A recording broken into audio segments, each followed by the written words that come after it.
Hola. Ay, ¿cómo andan?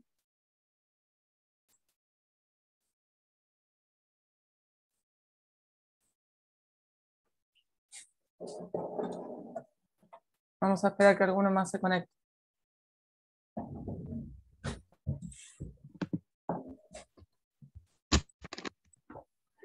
Hola. Buenas noches.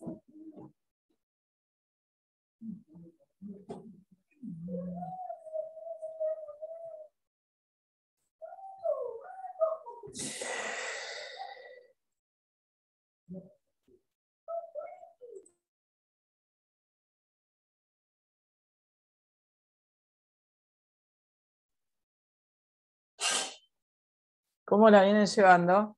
¿Volvimos a la virtualidad? Bueno, igual el miércoles los que estuvieron conmigo se murieron de frío. Estuvo complicado. Yo no pude ni sacarme el gorro de lana. No sé cómo aguantamos, Juli. Vos estuviste en la clase. Sí, hacía mucho frío, mucho frío. Sí. Pero bueno. Por lo menos en el cansancio de asistir a la facultad tarde, ayuda un poco. Vamos a ver el lado positivo.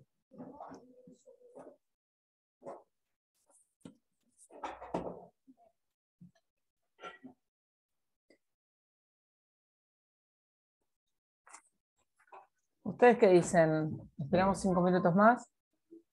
Sí, son y 6, Sí. digamos.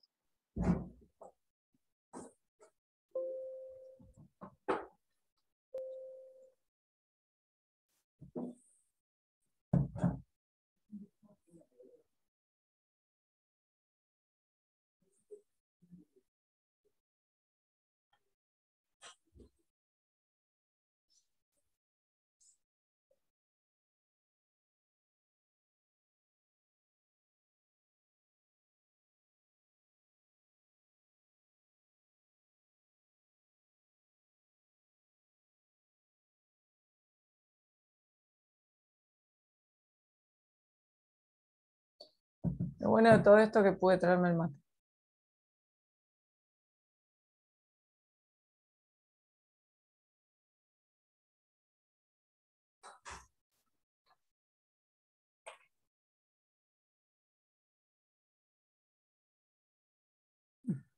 Se pone medio complicado con la luz ahí, me parece.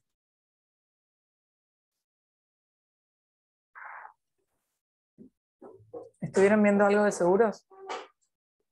¿Estuvieron leyendo algo?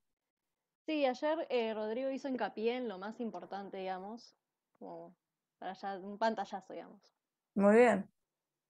¿Y en qué les hice hincapié, Juli? En lo de la prescripción, Ujú. en el artículo 108, 108, Sí. 109, 109. 109 y 118. Bien. Y el artículo 4, lo de la Ujú. emisión de la póliza y, bueno, más que nada en lo de la prescripción. Bueno, tengan en cuenta los temas en los cuales hice hincapié, Rodrigo, porque Sí, son pregúntame. temas, primero, que son fundamentales para el ejercicio de la profesión. Son cosas que uno tiene que saber cuando va a ejercer la profesión.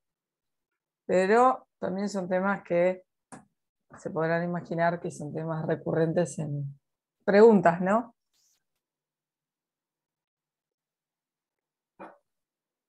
No quiero decir mucho más.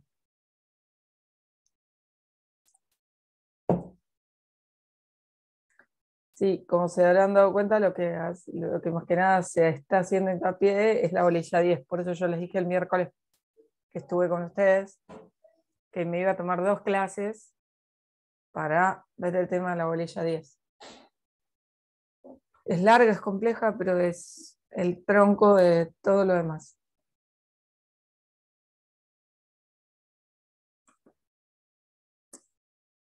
Avísenme si hay alguien que esté en sala de espera. Yo No, no creo que veo. entran directo, ¿eh? Sí, ¿no? Sí. Bueno, por lo menos vamos organizándonos.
Justamente tengo un fallo que salió la semana pasada en materia de prescripción.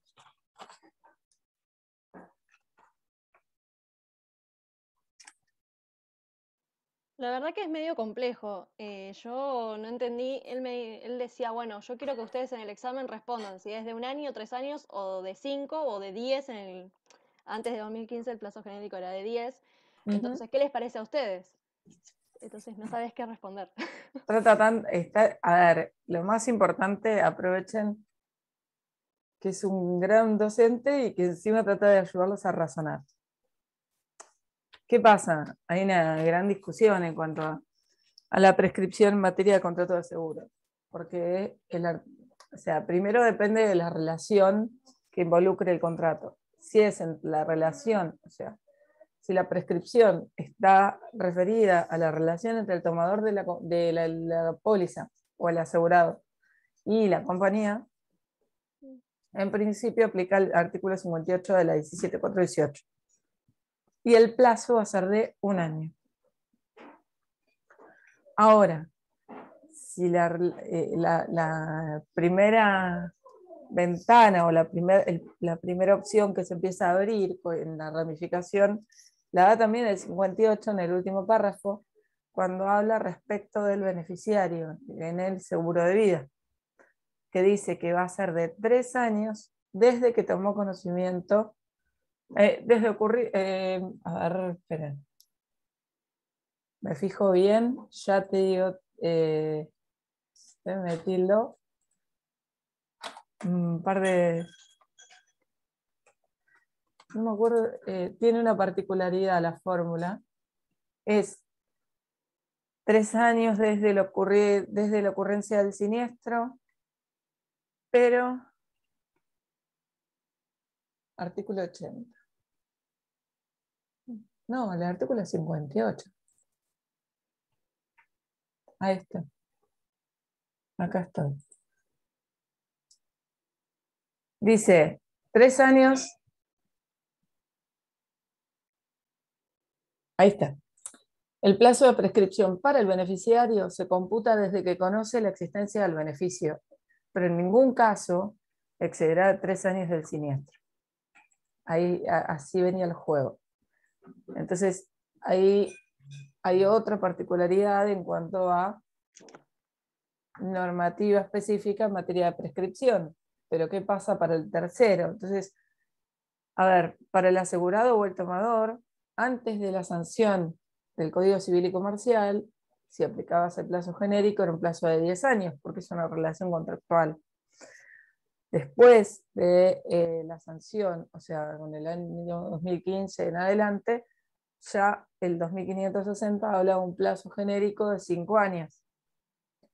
Pero desde el año 67, esa relación contractual se regía por la ley de seguros, y la ley de seguros nos hablaba para el tomador o asegurado, la prescripción es de 1 año, siendo para el beneficiario de 1 año también, pero siempre que no exceda de los 3 años de la ocurrencia de siniestro. Eso se aplicaba bien para el seguro de vida. Y finalmente, como entra así, toda esa ensalada, entra finalmente la 24240. ¿Qué es lo que estableció la Ley de Defensa del Consumidor? Un plazo genérico de prescripción de 5 años.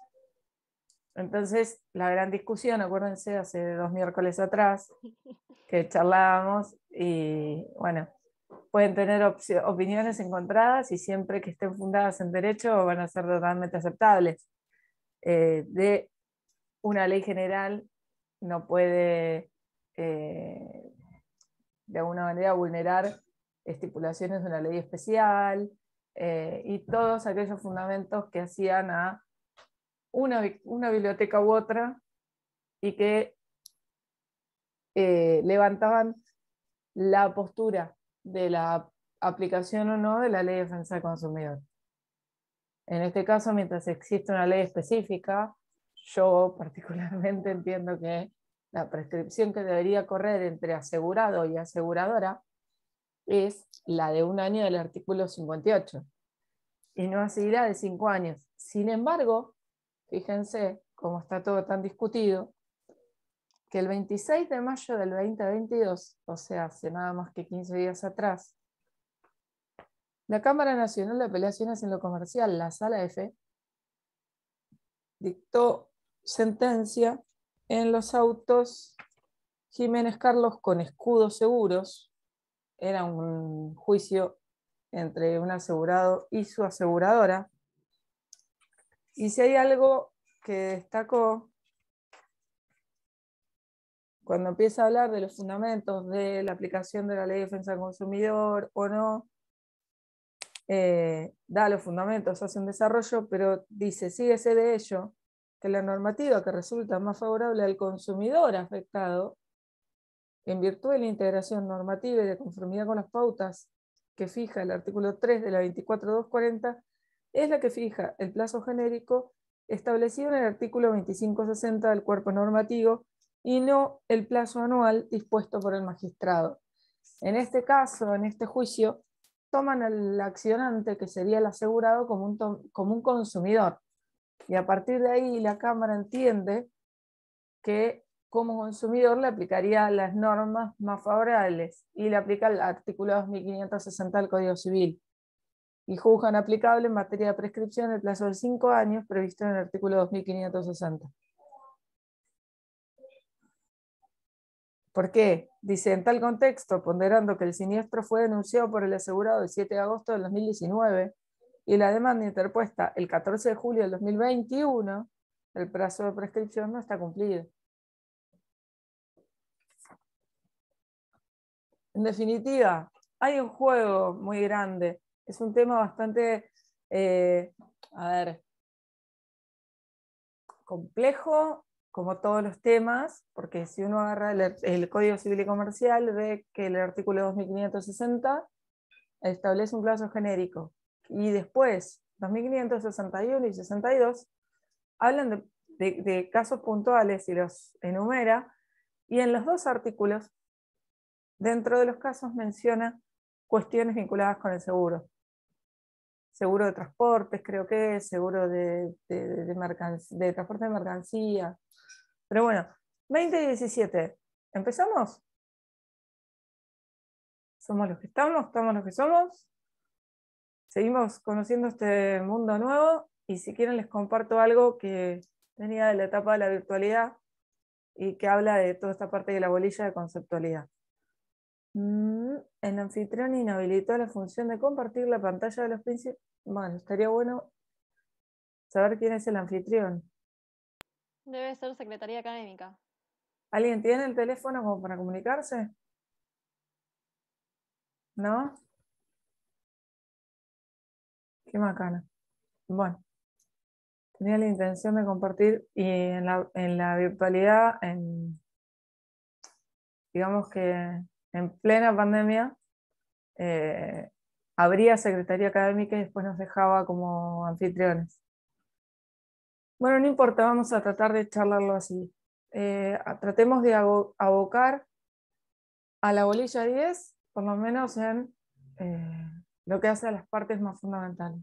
En la bolilla 10, hace 2 miércoles, nos quedamos en el punto A o B, creo que era. Sigue en el tema de cargas y obligaciones. A ver, ¿saben lo que son las cargas y lo que son las obligaciones? Porque ya estamos en cuarto año de facultad y esto lo vieron. Vamos a hacer un repaso medio livianito. Cuando hablamos de el deber jurídico, la carga vendría a ser el deber jurídico de realización facultativa y establecida en interés del sujeto. Su cumplimiento, tengo un concepto acá que se les comento, es condición de la conservación del propio derecho y que el sujeto grabado tenía y puede perder si no cumple. O sea, la carga es un deber jurídico que tiene la persona cuyo incumplimiento puede importar la pérdida del derecho que tiene.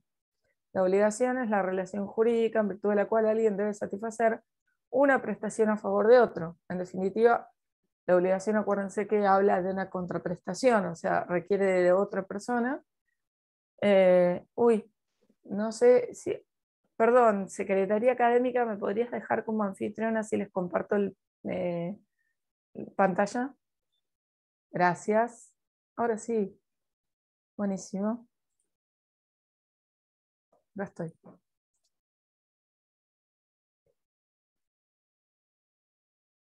¿Ven todos?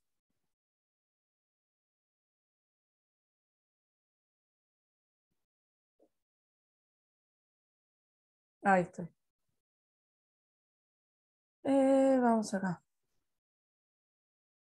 ¿A qué voy con estos conceptos? ¿Qué es carga y qué es obligación en el mundo del seguro? En el contrato de seguros hay solamente dos obligaciones, el resto son todas cargas. La obligación de pago de la indemnización o de cumplimiento de la prestación convenida por parte de la compañía aseguradora y que está establecido en el artículo 1 de la 17.418. Y por parte del asegurado, ¿qué les parece que tiene como obligación? Pagar la prima. Perfecto. El resto son cargas. Por eso, cuando en el artículo 46 menciona que hay que denunciar el siniestro dentro de los 3 días de su ocurrencia o de haber tomado conocimiento, esa es una carga que pesa en el asegurado. Que la falta de siniestro puede provocar que la compañía le haga perder el derecho que tenía a su indemnidad patrimonial. Pero bueno, eso lo vamos a ver ahora en un ratito. Pero la diferencia de cargas y obligaciones la tienen, y acuérdense, las obligaciones son el pago de la prima o el cumplimiento de la prestación convenida o el pago de la indemnización por parte de la compañía. Estas cargas pueden ser anteriores, posteriores al siniestro y también pueden ser legales o convencionales. Ahora, anteriores al siniestro, no incurrieron en reticencia o falsedad al informar el estado de riesgo. ¿Se acuerdan? Hace 15 días yo les hablé de lo que era la reticencia. Artículo 5 de la ley, que es la omisión de información o la información falsa que el asegurado o el tomador le dé a la compañía al momento de la suscripción del contrato. La segunda, carga presiniestro, no agravar el riesgo o si lo hace avisar al asegurador. ¿Por qué? Porque así como el asegurador tiene la obligación de cumplir con la prestación convenida y así guardar un cuidado sobre el patrimonio del asegurado, el asegurado también tiene que tener ese cuidado sobre su propio patrimonio. Entonces, no tiene que agravar el riesgo y si lo hace, tiene que avisar al asegurador. Un ejemplo podría ser si yo contrato el seguro automotor para un auto particular y de repente le saco una matrícula de remis y durante 12 horas lo aboco a hacer vehículo remis, un vehículo comercial. Ese riesgo está agravado. Y si lo agravo, tengo que comunicar a la compañía. Y por último, adoptar las medidas de prevención necesarias para evitar o por lo menos disminuir la probabilidad de ocurrencia de siniestros. Actuar como si no tuviera seguros que protejan ese patrimonio. O sea, no por tener un seguro voy a salir a romper todo porque total la compañía me lo paga. No. ¿Sí? Cargas posteriores al siniestro suelen ser más. La número 1 que les comenté recién, la denuncia de siniestro. El artículo 46 en el párrafo primero dice que el asegurado o el tomador del seguro tiene que denunciar el siniestro dentro de los 3 días de ocurrido o de haber tomado conocimiento. Esa es una carga que puede importar el rechazo por parte de la compañía del siniestro en sí mismo. De la misma manera, el artículo 46 en su párrafo segundo dice que de solicitarlo a la compañía y siendo razonable el pedido, el asegurado tiene que suministrar información complementaria que pueda ayudar a la compañía al esclarecimiento del siniestro. La tercera, permitir indagaciones a la aseguradora o suministrarle prueba instrumental. Asimismo, no exagerar los daños o emplear pruebas falsas. No reconocer su responsabilidad ni acordar transacciones con terceros en caso de responsabilidad civil. Todas estas son cargas posteriores al siniestro.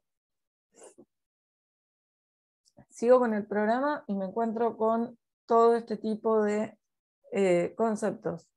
Infraseguro, sobreseguro, pluralidad de seguros. Ustedes, si yo les hablo de algo de todo eso, ¿saben de qué les estoy hablando?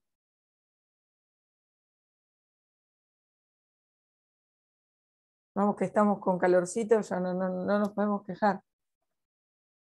¿Tienen idea de qué les estoy hablando? Yo les hice aquí alguna especie de resumen, ¿no? Para hablar de infraseguro y de sobreseguro tenemos que remitirnos al artículo 65 de la 17.418, que nos dice que si al tiempo del siniestro, o sea, ocurrido el hecho, el valor asegurado excede el valor asegurable, el asegurador solo está obligado a resarcir el perjuicio efectivamente sufrido. No obstante, tiene derecho a percibir la totalidad de la prima. ¿Qué quiere decir esto? ¿Ven la pantalla? Están compartiendo conmigo. Si la preexistencia, o sea, si el valor real de la cosa o del interés es menor, perdón, el valor asegurado, sí. Si yo aseguro por más dinero o por un valor mayor de lo que realmente vale, yo tengo la libertad de hacerlo. ¿Por qué? Porque hay un contrato jurídico, hay un intercambio de voluntades. Yo puedo querer asegurar mi auto por un valor mayor al que realmente vale en el mercado. Yo voy a pagar prima por el valor que yo quiero asegurar el auto, pero al momento del siniestro me van a pagar el daño efectivamente sufrido, sin perjuicio de que la compañía va a poder tener el derecho de cobrar las primas por el valor que yo quiero asegurar. ¿Sí? ¿Me siguen ahí?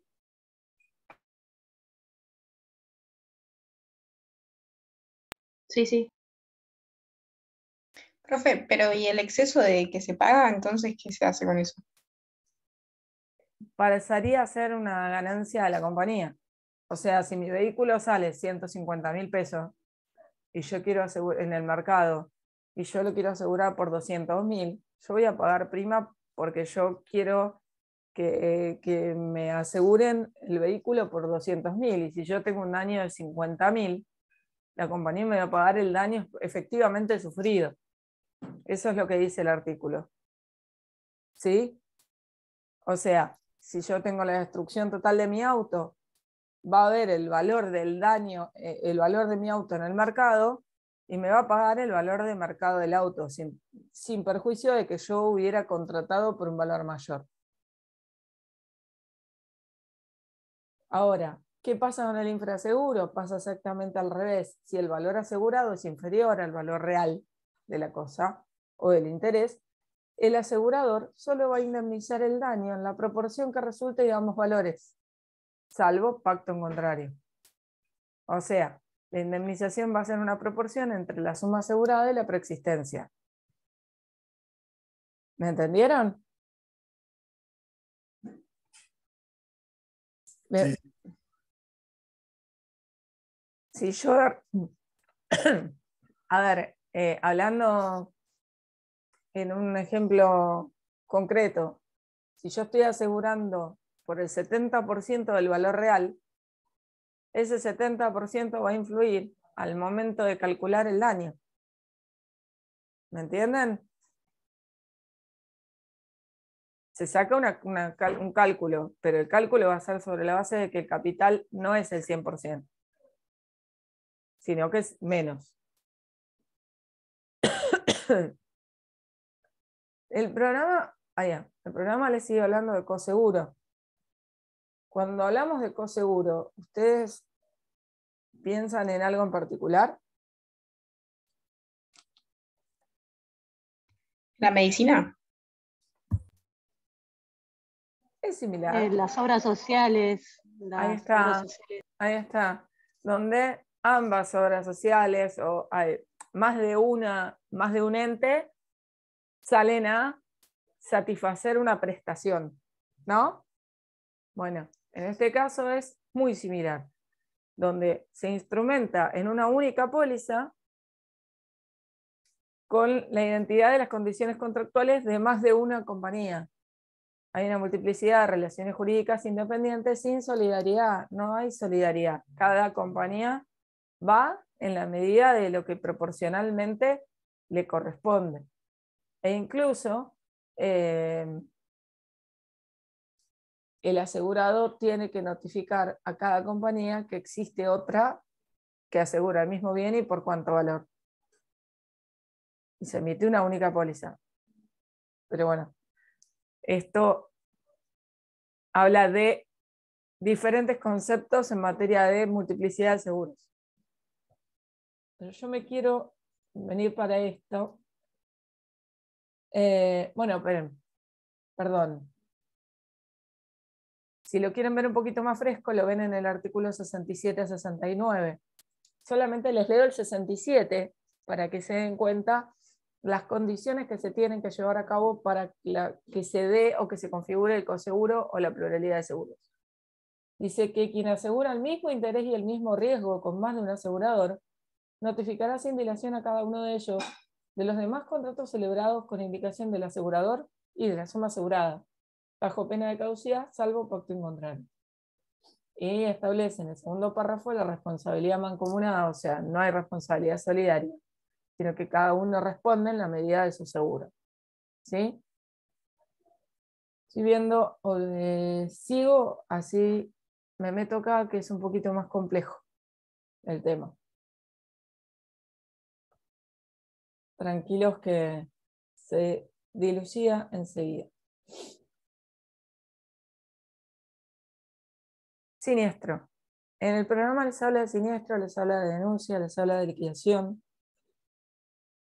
Para siniestro tienen que irse al artículo 46, que se los mencioné hace un ratito cuando hablábamos de las cargas posteriores al siniestro.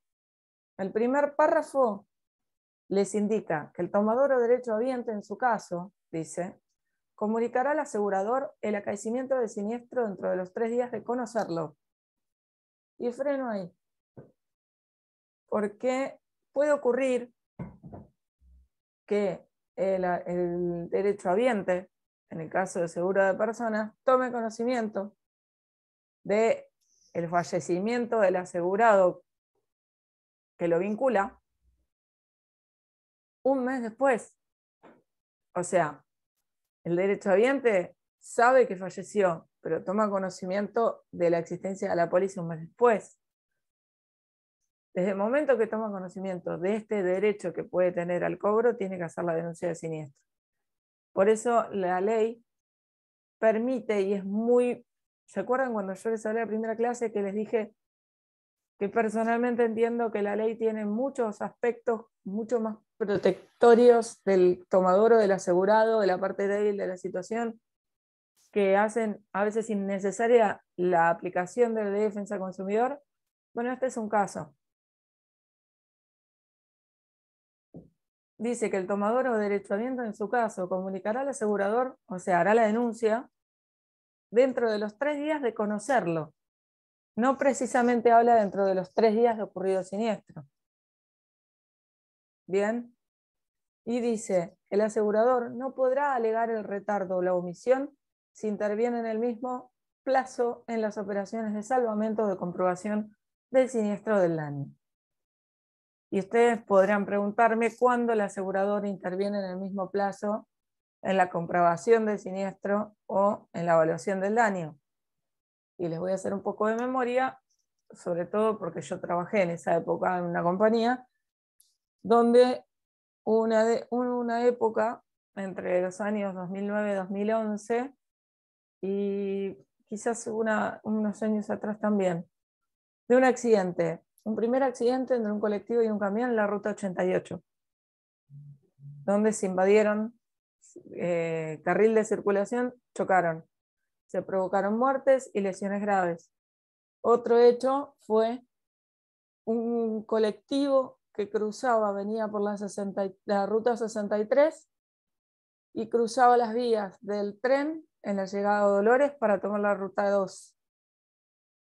Y que cruzó tan fino que lo terminó agarrando el tren en una parte y se provocaron lesiones varias. ¿Se acuerdan de algunos casos así? O los casos que uno ve, por lo general en los noticieros, no sé, en TN o en Crónica, que habla de choque múltiple. Todos esos casos, yo que tuve la oportunidad de trabajar en una compañía de seguros, en ese momento, y entiendo que más todavía, eran verificados de manera inmediata por la compañía las patentes de los vehículos que intervenían para ver si alguno era asegurado de la compañía. Si alguno era asegurado de la compañía y había una política comercial de tratar de salvamentar los daños que podían llegar a generarse como consecuencia de ese siniestro, muchas veces políticamente, o sea, siguiendo esa política comercial, jefe de legales, apoderados, médicos, se dirigían, ingenieros mecánicos, se dirigían al lugar del hecho en el mismo día de ocurrencia. ¿Para qué? Para verificar la existencia del daño, la determinación de responsabilidad, e incluso, cuando hay una responsabilidad clara, poder hablar, poder revisar a las personas y poder tratar de ver si se podía llegar incluso a un acuerdo. Esas son políticas que ha tomado comercialmente las compañías. Yo les estoy hablando de hace muchos años atrás. Yo trabajé en una compañía del 2008 al 2011 y yo recuerdo que estaba el famoso CESBI, que todavía sigue estando.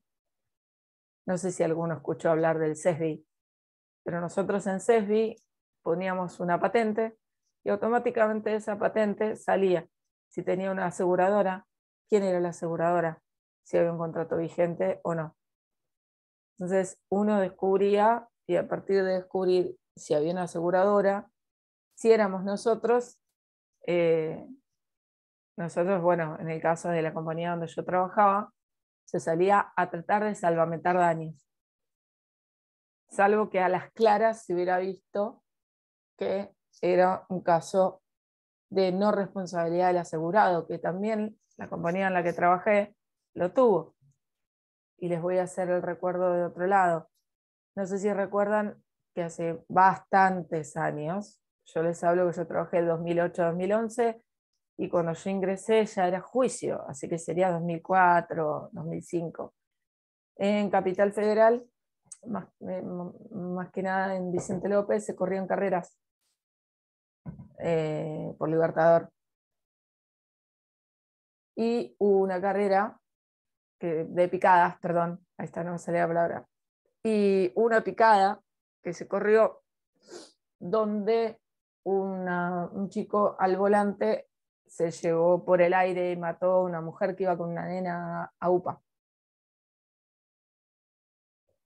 Bueno, ese caso, por ejemplo, era de la compañía donde yo trabajaba, pero el chico tenía alcoholemia, había una excesiva velocidad, había varias causales que configuraban una falta de seguro, un no seguro. Pero bueno, sigamos. Tenemos que el primer párrafo habla de la denuncia de siniestro. El segundo párrafo yo les dije que era otra carga posterior al siniestro por parte del asegurado, siempre que esto fuera razonable. Dice así: además, el asegurado está obligado a suministrar al asegurador, a su pedido, la información necesaria para verificar el siniestro o la extensión de la prestación a su cargo y a permitirle las indagaciones necesarias a tal fin. Este segundo párrafo involucra dos cargas posteriores al siniestro. Tanto suministrarle a la compañía de seguros la información necesaria o para verificar el siniestro o la extensión de la prestación, para verificar la real existencia del siniestro y la prestación, ¿sí? La extensión de esa prestación, hasta cuándo y hasta qué punto va a pagar la compañía. Y la segunda carga que dice permitirle indagaciones necesarias a tal fin. Pero este párrafo está acompañado, como les dije, porque, a ver, ¿puede pedirme cualquier cosa a la compañía? No. Lo que me puede pedir, dice el asegurador, puede requerir prueba instrumental en cuanto sea razonable que la suministre el asegurado. Párrafo tercero del 46. Y yo les voy a preguntar algo. Copias de una causa penal. Si la compañía les pide eso, ¿sería razonable?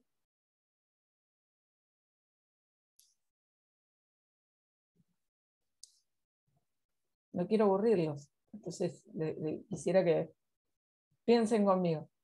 Prueba instrumental sería prueba documental. La copia de la causa penal. ¿Sería razonable que la pidan que la compañía la pida al asegurado? ¿Qué les parece? No es prueba de examen, che. Bueno. Ahí veo algunas caras. Por lo menos háganme con la cabeza, que sí que no. Juéguensela con la cabeza. Bien, Joaquín. No, no es razonable. ¿Está? Porque ¿para qué va a pedir una compañía de seguros una copia de una causa penal cuando tiene un equipo de abogados, un departamento de legales, que se puede ocupar a tal efecto? O sea, la documentación, la prueba instrumental que le puede pedir al asegurado tiene que ser razonable. ¿Y por qué me detengo en esto? Porque por lo general, ¿qué hacen las compañías cuando los siniestros son un poco grandes? Suspenden plazos. Y ahora vamos a ver por qué les hablo de la suspensión de plazos. Y la suspensión de plazos tiene que tener un fundamento. Y el fundamento que por lo general esgrimen cuando mandan una carta documento es el requerimiento de alguna prueba instrumental en los términos del artículo 46. ¿Sí? Porque, ¿qué dice esto? No es válido convenir la limitación de los medios de prueba ni supeditar la prestación del asegurador a un reconocimiento, transacción o sentencia pasada en autoridad de cosa juzgada.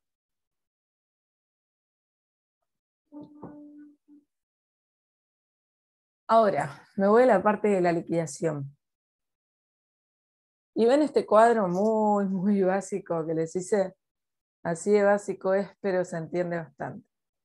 Cuando nosotros estamos parados acá, sabemos que el artículo 46 dice que el tomador o el derechohabiente tiene que hacer la denuncia dentro de los 3 días de ocurrido el siniestro, de haber tomado conocimiento del siniestro.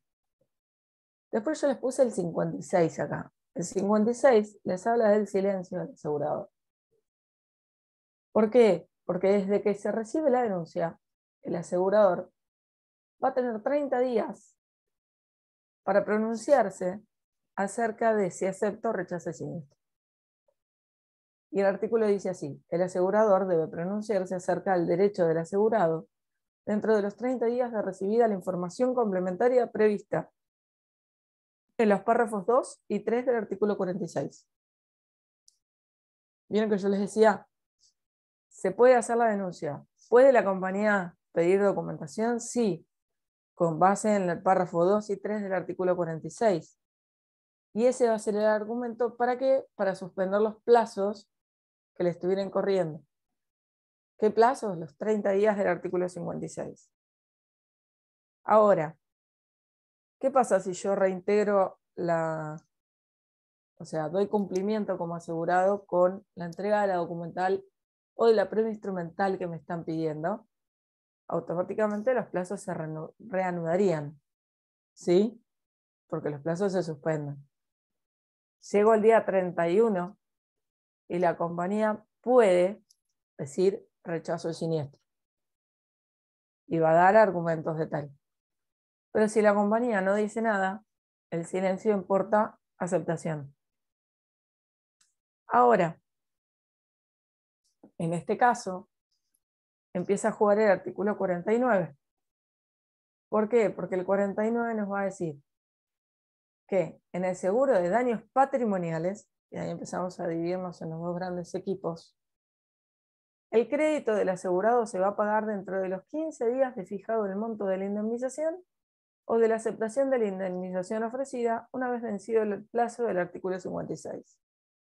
O sea, si yo tengo la denuncia, se venció el 56, el siniestro está aceptado, a partir de ahí el 49 me va a decir a la aseguradora que tiene 15 días para pagarme desde que fije la indemnización o desde que se acepte por parte del asegurado el monto indemnizatorio. ¿Me entendieron? Porque esto se complica un poco, porque acá estoy en patrimoniales, acá estoy en el seguro de automotor, acá estoy en el combinado familiar, acá estoy en todo eso que ya conocemos, pero también está, yo les dije, el seguro de personas. Y en el caso del seguro de personas, el párrafo 2 del artículo 49 no contempla los 30 días del artículo 56. Y dice que en los seguros de personas el pago se hará dentro de los 15 días de notificado de siniestro o de acompañada si procediera la información complementaria del artículo 46, párrafo segundo, tercero.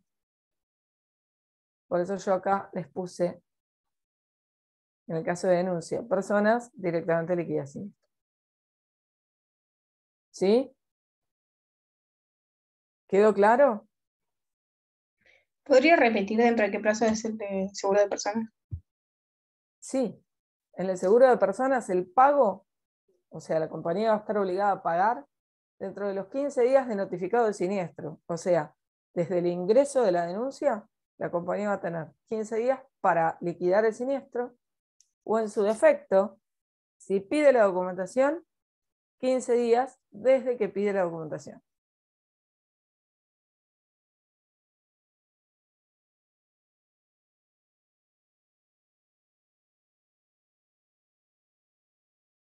¿Seguimos?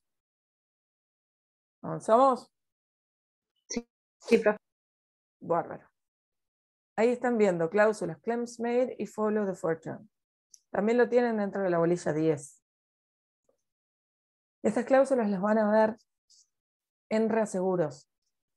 Son cláusulas que pertenecen al cuerpo del contrato de reaseguros. Son cláusulas que, de existir en el contrato de reaseguros, tienen que estar escritas, ¿sí? Y una habla de claims made y la otra de follow the fortune. Todos un poco sabemos inglés. Claims made, claims, que sería el reclamo, y follow the fortune, seguir la suerte. Por la cláusula claims made, el asegurador va a mantener indemne al asegurado por lo que éste le dé a un tercero a consecuencia de un hecho ocurrido durante la vigencia de la póliza, siempre y cuando dicho tercero le haya formulado su reclamo durante el periodo convenido en la misma. O sea, por la cláusula, el reclamo tiene que estar dentro del periodo de vigencia de la póliza y vinculado con un hecho denunciado por el asegurado y que tenga relación directa con la prestación convenida, con el contrato de póliza vigente. Y el principio de seguir la suerte, o follow the fortune, está sentado en la necesidad del reasegurador para seguir la suerte de la fortuna del asegurador en todo lo no previsto en el contrato de reaseguro o en las normas legales que lo regulen. Por ejemplo, el follow the fortunes, el seguir la suerte, es participar en todo.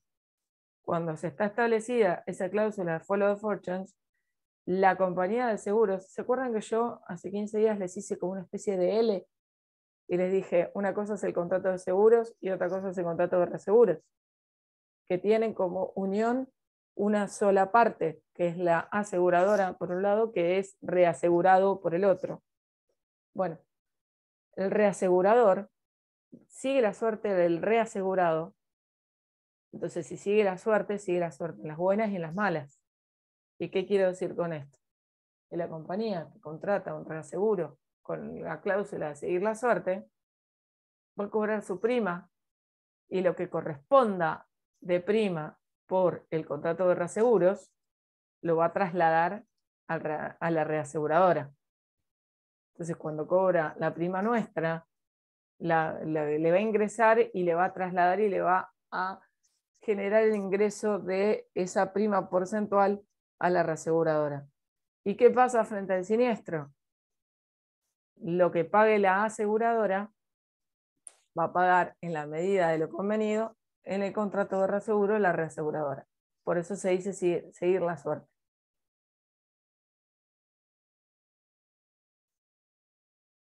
A ver, quiero ver.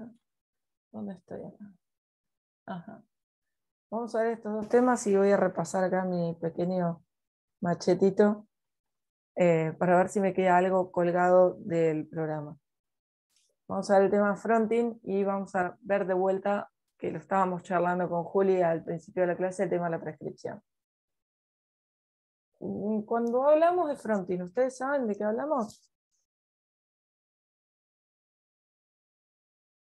Bien. ¿Qué se imaginan? Fronting habla de enfrente, ¿no? Las aseguradoras fronting son aquellas donde uno va a contratar un seguro, pero son el frente, son la pantalla, pero quien tiene toda la situación, o sea, quien va a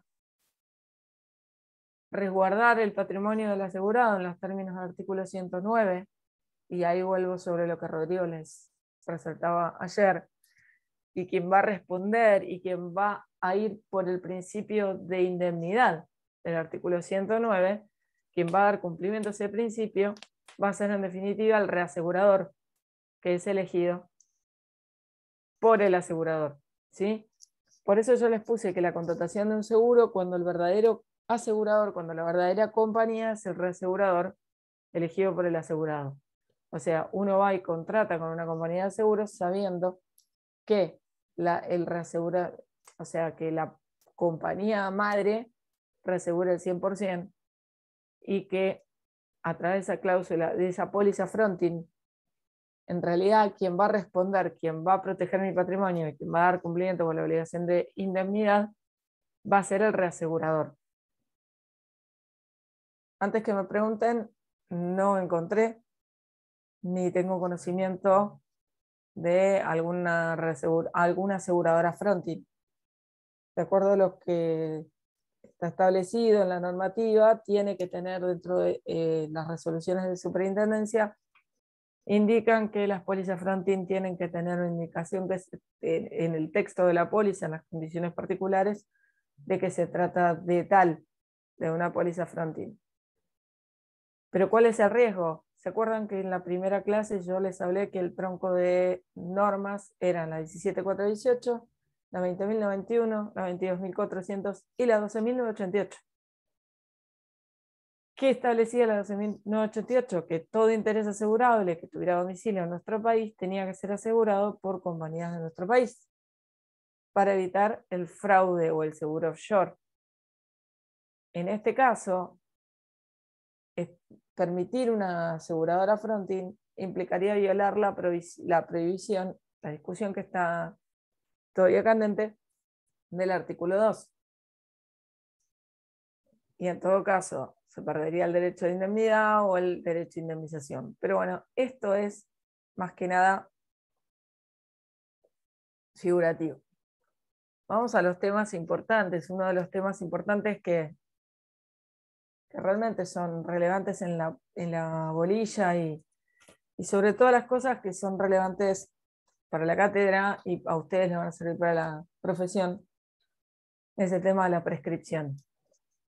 La prescripción, lo comentábamos al principio de la clase, y se puede ver desde varios aspectos. Primero, la prescripción entre asegurado y aseguradora. ¿Cuál es el principio general? El principio general, que me tengo que ir al artículo 58.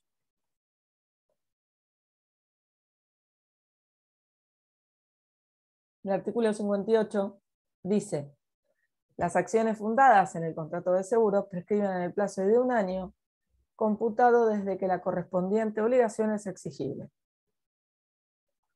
Lo primero que da a cuestionamientos es cuándo la obligación se transforma en exigible, si desde el momento del siniestro o desde el momento en el que pasaron los plazos del artículo 56 más del artículo 49 y la obligación de pago de la compañía se tornó exigible ahí o si se tornó exigible desde el momento del siniestro.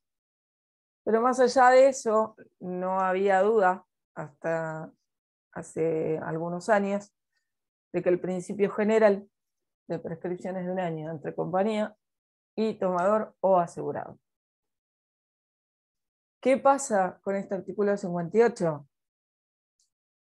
el último párrafo de ese artículo regula también una nueva vinculación contractual que puede demandar un plazo de prescripción diferente. Porque dice que en el seguro de vida, el plazo de prescripción para el beneficiario se computa desde que conoce la existencia del beneficio, pero en ningún caso excederá de 3 años desde el siniestro. ¿Cómo se traduce esto en la práctica? Ustedes saben, cuando hablamos de beneficiarios, ¿quiénes son? No. ¿Son partes del contrato de seguros? ¿Qué les parece?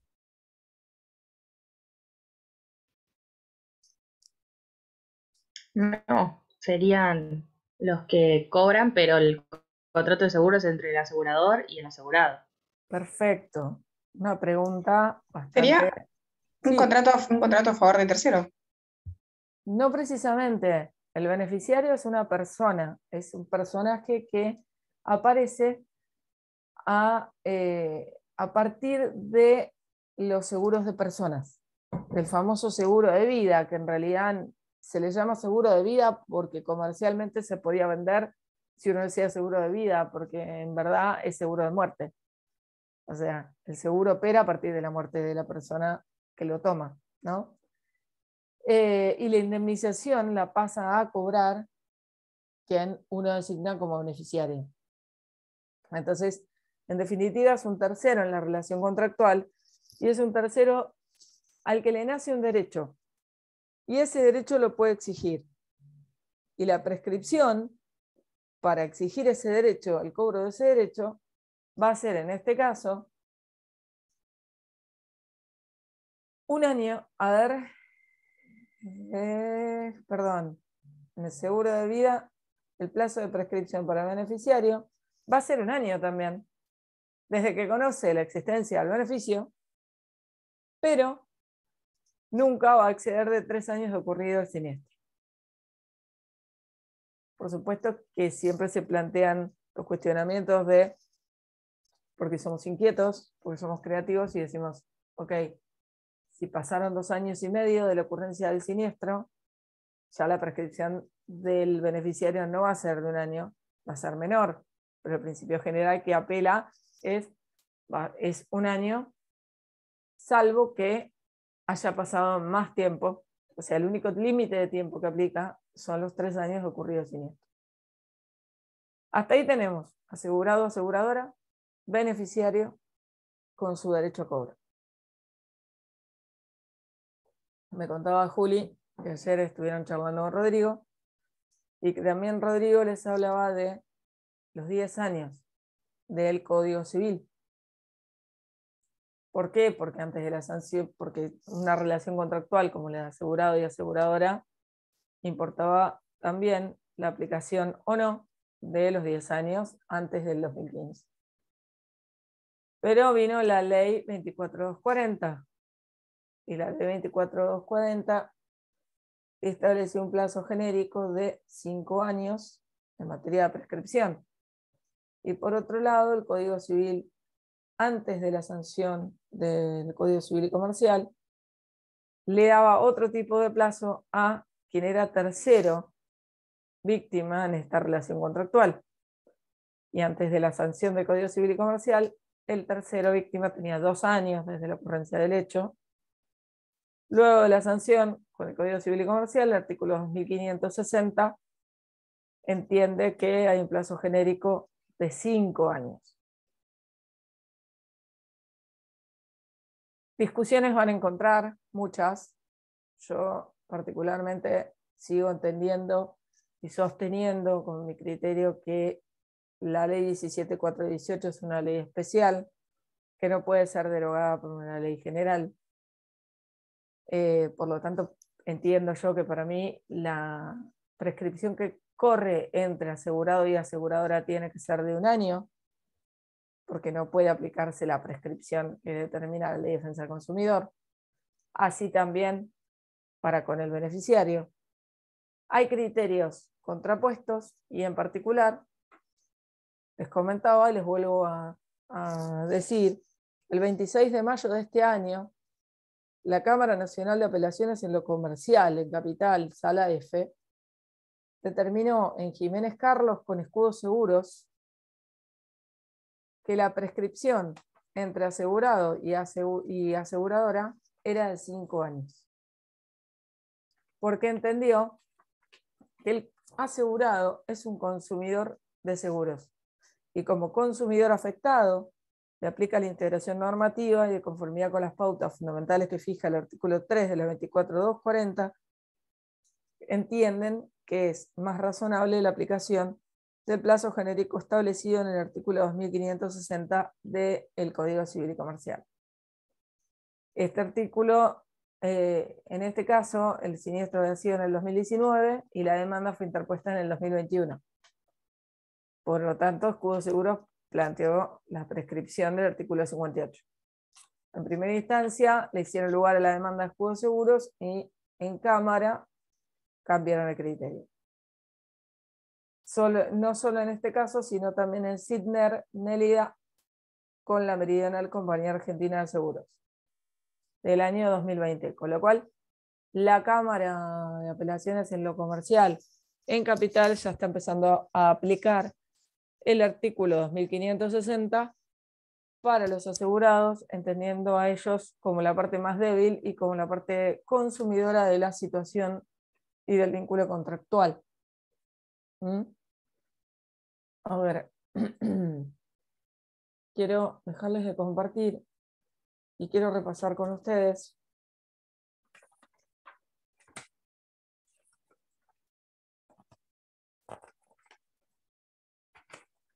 la bolilla 10.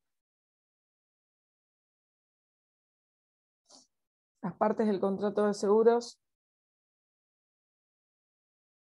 lo pueden ver tranquilamente, el punto D lo pueden ver en el material que el doctor Nogués escribió, y que está más que nutrido.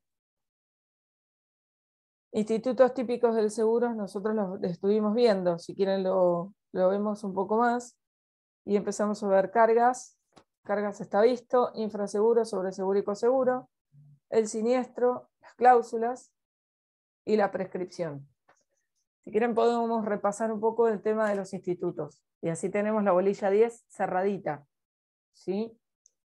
Cuando les habla de institutos típicos del seguro, habla de la formación asegurable. Y en realidad, cuando hablamos de institutos típicos del seguro, tenemos que hablar de, en particular, voy a hacer un repaso chico de, y yo les dije, los elementos del contrato de seguros. Si ustedes ven el material del doctor Nogués, van a ver que él habla de elementos como el consentimiento, el objeto y la causa, ¿sí?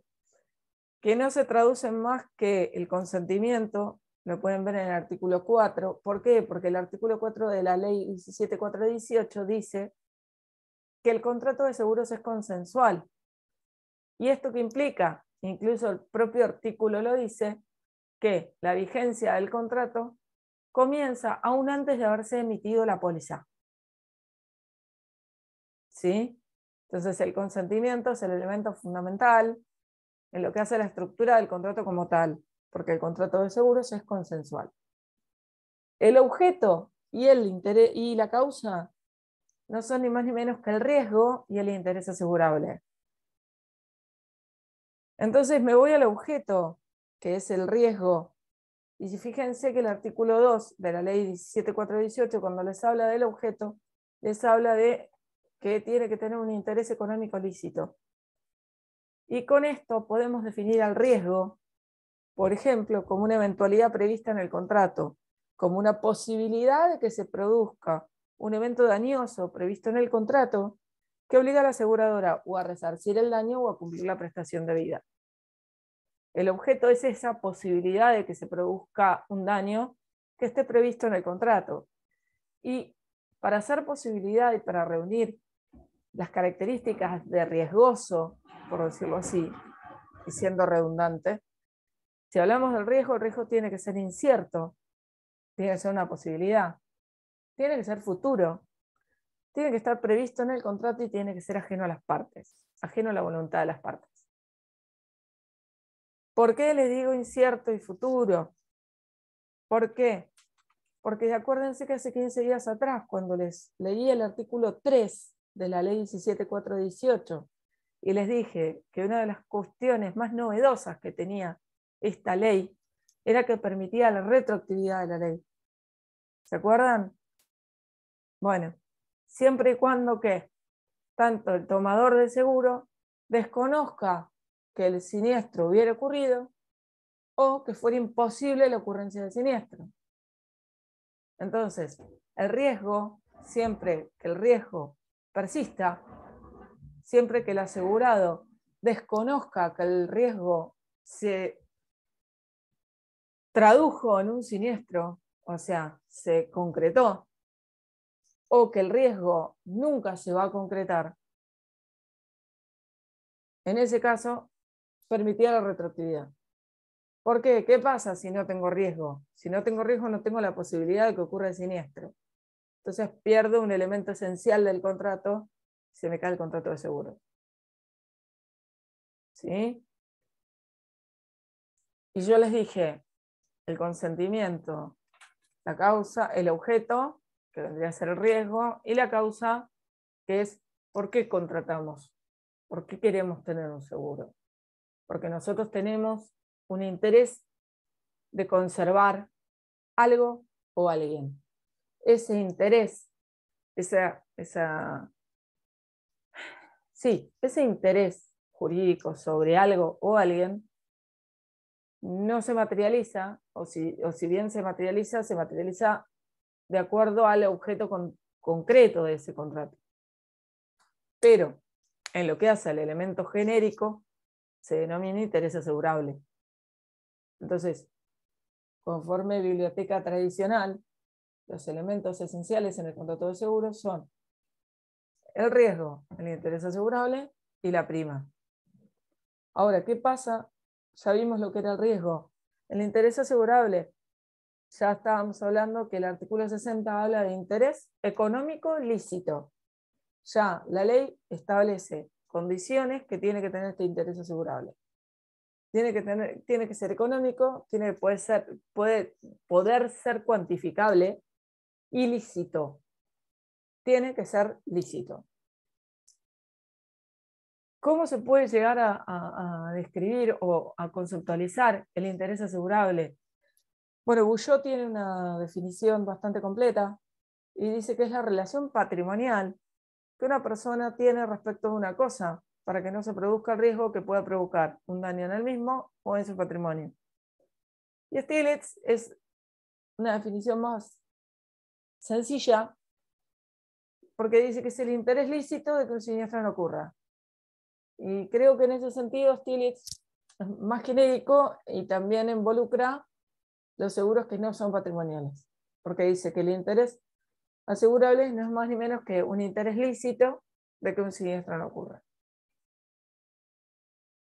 Yo les hablé del artículo 3, así que lo sigo. Al artículo 4 dijimos, habla de la naturaleza jurídica y de, o sea, un elemento estructural que es el consentimiento en el contrato de seguros, porque dice que se perfecciona por el acuerdo de partes, aún antes, literalmente dice, aún antes de haberse emitido la póliza. ¿Sí? ¿Y qué pasa? Puede pasar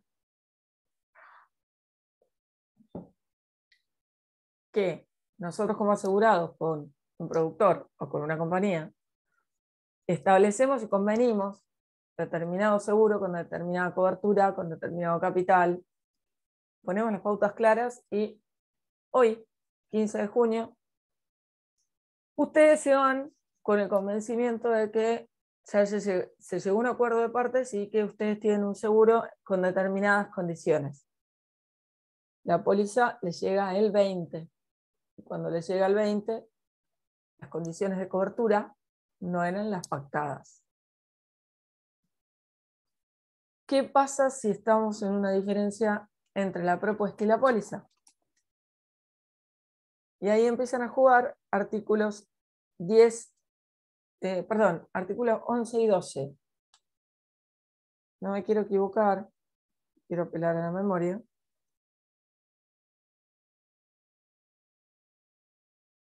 Póliza. Artículo 12. Dice, cuando el texto de la póliza difiera del contenido de la propuesta, la diferencia se considerará aprobada por el tomador si no reclama dentro de un mes de haber recibido la póliza. ¿Bien? Entonces el artículo 12 les va a dar un plazo, siendo el contrato consensual, para que puedan impugnar esa póliza frente a la compañía y que se le ajusten conforme lo convenido en los términos del consentimiento expresado del artículo 4. Ahora, ojo, porque uno dice, el contrato de seguros es consensual, vale lo pactado, incluso puede ser el argumento para que dentro de los plazos del artículo 12 me permitan a mí impugnar la póliza. Entonces, el cuestionamiento que uno puede llegar a plantearse es cuánto valor real y significativo tiene la póliza en sí misma. Bueno, yo les cuento que el artículo 11 les dice que el principio de prueba por escrito de acreditación del seguro es la póliza. Ya lo van a ver. El contrato de seguros solo puede probarse por escrito. Sin embargo, todos los demás medios de prueba serán admitidos si hay principio de prueba por escrito. ¿Cómo se traduce esto? Tuve la oportunidad de trabajar en un tema a nivel particular donde una persona desembarcaba, compró un auto importado en la misma concesionaria que le había comprado su amigo y le dijo al productor que estaba ahí y que el dueño del concesionario le brindaba, yo quiero el mismo seguro que él.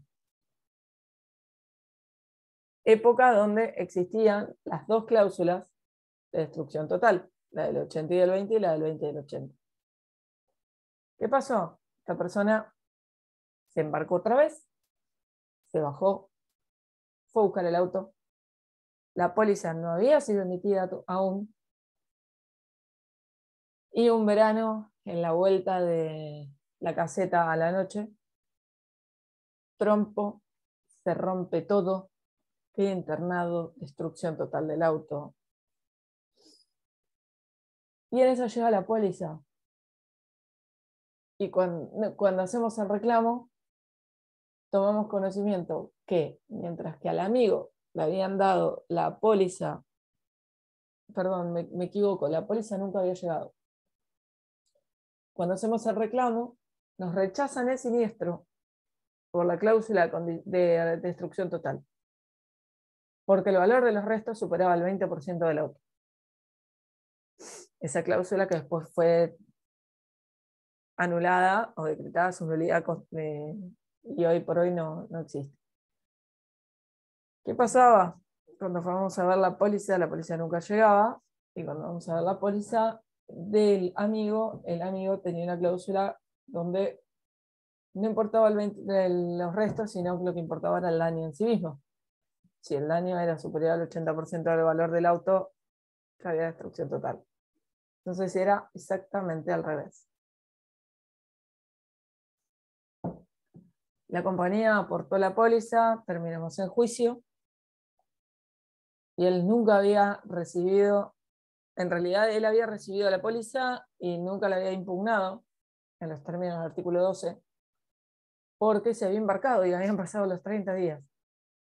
Entonces, por más que discutimos, agregamos prueba pericial mecánica que acreditaba el daño total, testigos que acreditaban que se había sentado con el productor a decir, quiero la misma póliza que él, la póliza del amigo, etcétera, etcétera. Hicimos todo un caminito, pero nos faltaba el cuerpo, nos faltaba el tronco. Nos rechazaron la demanda. Por ende, aprendan de los dolores de otros profesionales.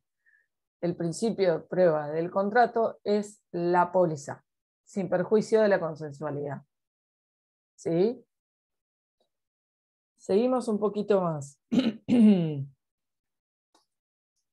¿Qué ¿Qué dice el artículo 11? Básicamente te dice que los requisitos que tiene que tener la póliza es que tiene que ser fácilmente legible, cosa que la letra chiquita no lo facilita mucho, pero bueno, hay que leer mucho y la gente no las lee. Y tiene que estar firmada. Y por lo general tienen esa firma digital. A ver, sigo. La póliza, ya les hablé. El artículo 12. El artículo 13 les habla de la póliza al portador. Generalmente las pólizas son nominativas. Las pólizas tienen determinado el asegurado o el tomador, no son al portador. La póliza al portador puede de alguna manera vincularse con el seguro por cuenta ajena, que el seguro por cuenta ajena está regulado en la ley en los artículos 21 a 26. En el seguro por cuenta ajena no es necesario individualizar al tomador y el fin ¿cuál es? Cubrir en un contrato los bienes que van a circular en el comercio. ¿Sí? Por lo general son esos. Entonces no se conoce en definitiva el titular del interés asegurable. Por ejemplo, un seguro por cuenta ajena que se puede dar es en el tema de la compraventa internacional con cláusula CIF. ¿Se acuerdan de las cláusulas CIF? Que era la de costo, seguro y flete. Cost, insurance. Ahí entramos a jugar nosotros. En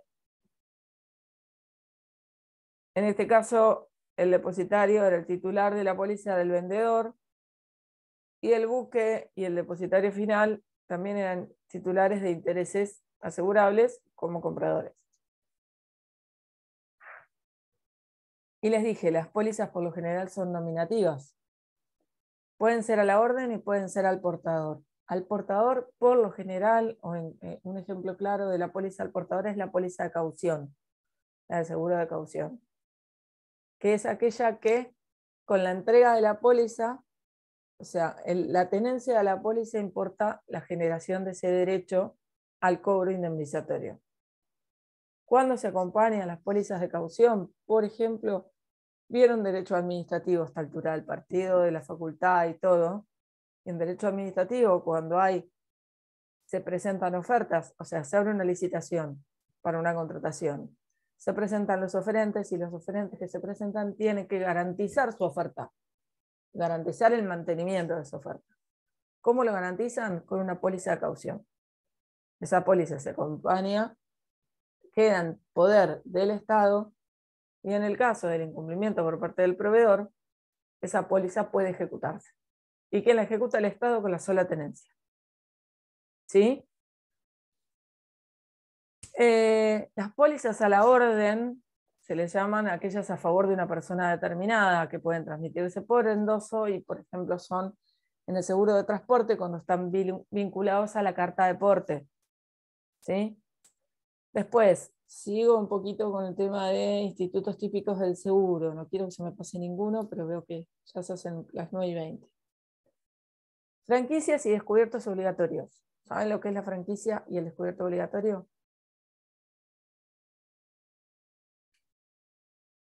Sí. Sí, es Dale, lo que dale, explicó Lu. en la clase pasada. Dale, a ver, Que explícame vos. creo que era un límite que se ponía, tipo, que el asegurador cubría si era más de tal porcentaje o hasta tal porcentaje, y esto era como para que el asegurado no se confíe y haga como abuso de eso. Es una carga, estás muy bien orientada. A ver, es una carga que por lo general pesa sobre el asegurado como si él mismo fuera su propio asegurador. En alguna proporción dentro del interés asegurable o dentro del capital asegurado, donde frente a la ocurrencia de un siniestro, el asegurado va a ir de alguna manera mancomunada con la compañía de seguros que tiene el contrato vigente, ¿sí? Y va a participar de la misma manera, cada uno en su proporcionalidad. Ejemplo, si yo tengo una franquicia de 50.000 pesos sobre mi auto y tengo un siniestro y causo un daño, yo, y ese daño que yo causo es de 65.000 pesos, mi compañía de seguros, primero me va a decir, vos pagás 50.000, porque están a cargo tuyo. Y los 15.000 restantes los pago yo. Hasta el daño efectivamente sufrido, en un caso muy básico donde la responsabilidad fuera clara del asegurado. ¿Me siguen? Bien, ¿cuál es la gran diferencia entre franquicia y descubierto obligatorio? Que la franquicia puede asegurarse. El descubierto obligatorio es descubierto obligatorio. Es obligatoriamente recae sobre el asegurado, mientras que la franquicia puede asegurarse. ¿Sí? Sobre el tema franquicia ya vimos cuando hablamos de la Ley de Defensa del Consumidor, sobre la famosa inoponibilidad de la franquicia y demás, y el fallo Flores con Jiménez de la Corte, así que no me voy a detener en eso. Les hablo de prima y si quieren cerramos la clase porque si no los voy a marear mucho. O, a ver, déjenme ver de qué les puedo cerrar. Elijan ustedes, ¿hablamos de prima o hablamos de dolo? De dolo, me parece. Ok. Sí, dolo, mejor. Ok. Prima ya, léanlo, que hay bastante material y es bastante pedagógico de cómo se compone, pero vamos a hablar del tema de dolo, el dolo en el contrato de seguros, el dolo y la culpa grave. Y con esto vamos a cerrar la clase, pues si no se nos va a... se nos van a caer jugadores, ya me van a empezar a querer poco. Ustedes van a ver que la ley de seguros es una ley que, como yo les dije desde el primer día, es muy protectoria de la parte débil. Ante la duda lo cuida al asegurado, al tomador, le da más plazos o plazos más extensos que los que les da la propia ley de defensa del consumidor. Fíjense que yo les hablaba hace un rato que le da 30 días para impugnar la póliza, que le da 3 días de haber tomado conocimiento del hecho para hacer la denuncia, que no le impone la obligación más que de pagar la prima, que después le impone cargas, que puede llevar a la compañía a decir, ok, no cumpliste con esta carga, perdiste con tu derecho. Pero ya va a ser una cuestión de una facultad de la compañía de decidir si le genera una pérdida de derecho o no. O sea, no va a ser algo estricto de cumplir con la obligación de denunciar al siniestro, porque si no lo denunciás, se te cae el seguro y se te cae la cobertura. Es muy intuitiva del asegurado y de la parte débil. Bueno, en este caso también no van a encontrar más que 2 artículos en toda la ley que les hable de dolo del asegurado, en realidad de culpa grave del asegurado.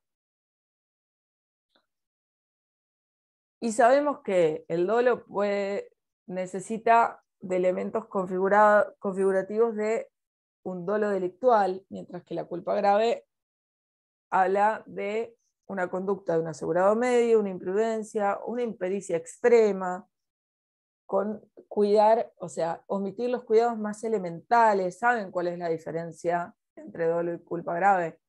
¿Sí? La niña es muy finita. Sin embargo,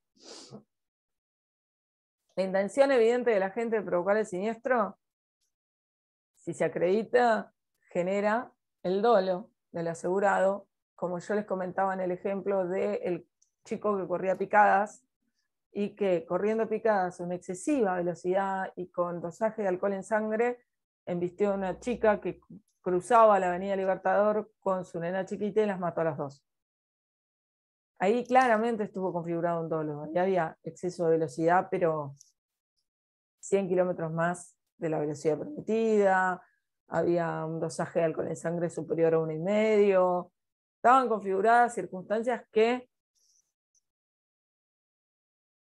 se sostuvieron hasta el final incluso, les debo decir, porque cuando yo me cambié de trabajo se seguían sosteniendo y se sostenían hasta en el juicio penal. ¿Sí? Pero cuando son impericias elementales, ahí estamos hablando más de culpa grave y no tanto del dolo. ¿Dónde van a ver, en qué 2 artículos van a ver de la ley que se haga mención? Son el artículo 70 y el artículo 114. El artículo 70 y el 114 hablan de culpa grave del asegurado. ¿Sí? Y eso es otro detalle. ¿Por qué? Porque no hablan del tomador, no hablan del usuario, no hablan de... Hablan simplemente de culpa grave del asegurado. Y dice que el asegurador va a quedar liberado si el tomador o el beneficiario provocan el siniestro dolosamente o por culpa grave. Ese es el principio general. Quedan excluidos los actos realizados para precaver el siniestro o atenuar sus consecuencias o por un deber de humanidad generalmente aceptado. El principio general que lo van a encontrar ahí en el artículo 70. Ahora, para el seguro de responsabilidad civil, voy a buscarlo si lo hago más fácil, el 114. El 114 dice que el asegurado no tiene derecho a ser indemnizado cuando provoque dolosamente o por culpa grave el hecho del que nace su responsabilidad. Fíjense que en una ley tan profusa, una ley de 170 artículos más o menos, que haya solo 2 artículos que liberen a la compañía de la obligación de pago de la indemnización y del cumplimiento de la prestación, habla de que ante la duda la ley tiende a la protección de la indemnidad del asegurado, ¿sí? Y habla del dolo o culpa grave que libera la compañía. Pero el dolo o culpa grave es del asegurado. Y les vuelvo a resaltar con esto, y cerramos si quieren el tema de la clase. ¿Por qué? Porque hay muchos fallos que en materia de dolo o culpa grave en seguro automotor, por ejemplo, hablan del robo de autos. ¿Cuándo procedió y cuándo se hizo lugar al rechazo de la demanda contra la compañía por dolo o culpa grave del asegurado? Cuando un hecho que ocurrió y que fue sentencia de Cámara Comercial de Capital, fue cuando una persona se bajó en doble fila a buscar a su hijo al colegio, dejando el auto abierto y el motor en marcha. Y vino otro changuito, se subió al auto y se fue. Esa circunstancia generó el rechazo de la demanda y la procedencia. Pero, por ejemplo, acá en Mar del Plata, y a mí particularmente, me hicieron lugar en una situación, y se las cuento para que por lo menos se entretengan, donde una clienta nuestra en el estudio tenía varias licencias de taxi, era titular de varias licencias de taxi, varios taxis, y uno tenía un administrador, ¿bien? Y choferes. Uno de los choferes dice que no le estaba funcionando bien el auto y que lo va a llevar al taller. Cuando lo lleva al taller, el taller estaba cerrado, lo deja el auto arriba de la trotadora, apaga el motor, guarda la llave en la tapa de la nafta, cierra la tapa de la nafta y se va. Al día siguiente el administrador llama al taller, pregunta por el estado del auto, a ver si lo habían revisado, y el auto no estaba. Al auto se lo habían robado. Y el juzgado 8 de acá de Mar del Plata hizo lugar a la demanda porque el argumento, que fue el argumento nuestro, de la subjetividad, o sea, de que la culpa grave, las omisiones elementales, no las había incurrido el asegurado, sino un tercero, fue el argumento válido para dar lugar y hacer lugar a la demanda y proceder al pago del daño. Por eso, como empezaba a hablarles del tema, dolo culpa grave se menciona solo en 2 artículos, en el 70 y en el 114. En 170 artículos de la 17.418 les da una pauta de que el espíritu de la ley siempre fue proteger al asegurado. Y fíjense también que ante la duda es paga la compañía, y ante la duda es si la culpa o el dolo es de alguien, es del asegurado. No de nadie más, ni de tomador, ni de autorizado, ni de nadie. Bueno,